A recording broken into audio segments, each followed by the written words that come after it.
ఆ దేవుని సన్నిధిలో ప్రార్థన చేసేటప్పుడు ఎట్లా ప్రార్థన చేయాలి, దేవుని బ్రతిమలాడుకునేటప్పుడు ఎలా బ్రతిమలాడుకోవాలి, ఎలా ప్రార్థన చేస్తే ఆ దేవుని మనస్సును మనం గెలుచుకోగలుగుతాం.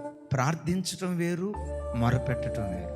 మొర అనే మాటకు డీప్ క్రై అనే పదం ఇంగ్లీష్లో వాడబడింది. బిడ్డను కనేటప్పుడు ఆ ప్రసూతి కాలంలో గర్భస్థ తల్లి కేకలేస్తదే, ఒకేసారి 20 ఎముకలు ఇరిగిపోతే ఎంత బాధ ఉంటుందో ఒక తల్లి ప్రసవేదన అనుభవించేటప్పుడు అంత బాధను అనుభవిస్తుంది. ఆ పురిటి నొప్పులు భరించలేక అయ్యో అయ్యో అని ఆర్తనాధ్వని చేస్తదే. ప్రసవేదన పడే తల్లి ఆర్తనాధ్వని చేస్తున్నట్లుగా మీ సన్నిధిలో అలా మేము మొరపెడుతూ ప్రార్థన చేస్తున్నామయ్యా.